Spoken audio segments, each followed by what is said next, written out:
Hello guys, welcome to Pinay in Ontario YouTube channel. Ngayon naman ay pupunta kami sa may Tacuran Falls. Galing na kami ng Takbungan Mountain Resort.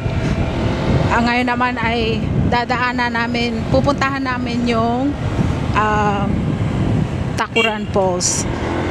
Ito ay on the way na sa Puerto Galera, so dadaanan na lang namin habang on the way home. So ayan, ito yung papunta doon. Dapat ka daw sumakay ng Carabao para maabot mo yung waterfall nila. So ayan, so ito ay dito pa rin sa San Teodoro, in between Puerto Galera and Calapan. So yung Takbungan Mountain Resort is closer to Calapan. So this one is in between Puerto Galera and Calapan City, Oriental Mindoro. So ayan. So why not?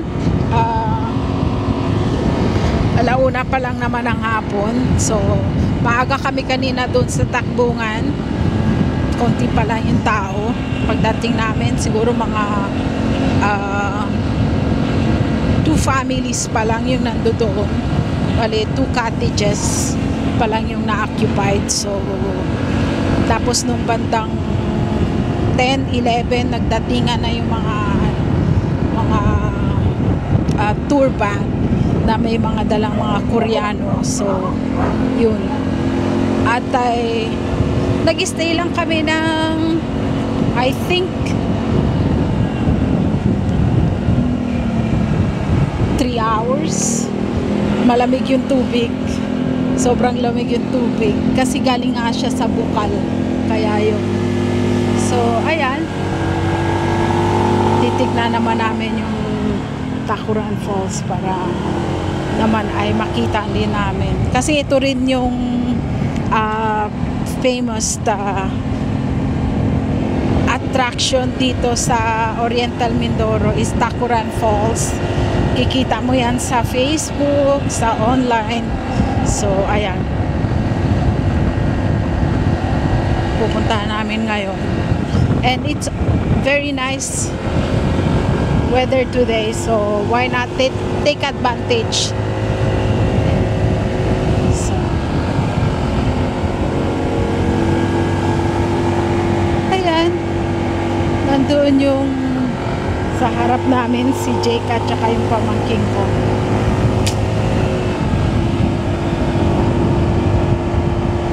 Ganda ng paligid, oh. Ang mga tao dito is so content with their life, you know, the way they live. They're so content. Parang wala silang problema. Masaya na sila kung anong meron sila.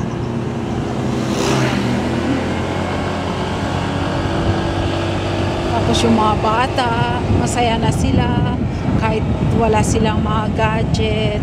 Sa labas lang sila naglalaro ng hapulan or kaya naliligo sa ilog. Alam mo yun, parang sarap, ang sarap tignan. Kaya ba nakikita ako ng mga bata naglalaro, ako, so inspiring na how they're so happy, how they live, and they're so happy na yun lang, kontento na sila kung ano yung meron sila. Gagawa na lang sila ng paraan na mapasaya yung sarili nila. So yun.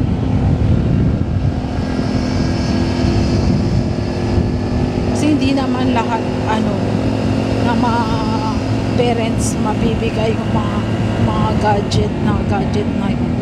Tsaka maganda din naman yung hindi sila sanay sa gadget. lately lang naman yung mga gadget na yan. Noong unang panahon, wala naman yan. So, ayun lang. So, gusto ko lang ipakita sa inyo kung saan yung lakad namin. Ganda talaga dito sa Oriental Mindoro.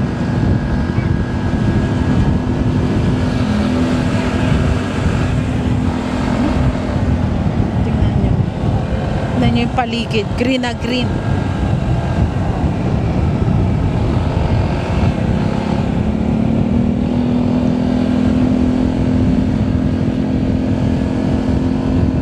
Hindi pa mainit masyado dito. So, pero pagdating ng January, February, summer na dito. So, tsaka lilipat na kami. Baka pupunta na kami ng Maynila sa January. Hanggang January na lang. January 16 na lang yung stay namin sa Puerto Galera. Kaya mag-enjoy na kami. Pupuntahan na namin yung mga hindi pa namin napuntahan dito para kung alis man kami, at least walang regret na, uy, sayang, sana pinuntahan natin to, pinuntahan natin yun, diba? So, yun, kaya pinupuntahan namin ngayon yung mga popular places na pinupuntahan ng mga turista dito. Isa rin ito sa magandang waterfall dito. Ayan, dito na kami. So,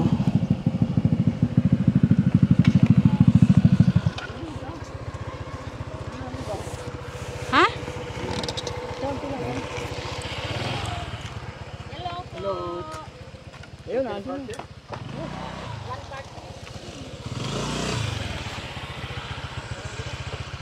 Ayan, nandito na kami, guys. Dito na kami sa sasakay ka ng Carabao. Ayan. Ano, Jake? May bayad ang? Parking. 550. There's parking fee. Then, remote. 435. 435? Yes. Ano daw, Jake? Ano? Hindi, tinanong ko mama sa waiting. 435. Naglaro ka? Hindi mo yung sa taya. Sa waiting. STL po, STL. Hindi ko alam yun. Ayan, nandito na kami, guys. Ito yung parang parkingan nila. So, ito yung sasakay ka ng Carabao na ganyan. Ito yung para siyang ng kalesa. Sasakay ka niyan, tapos 550.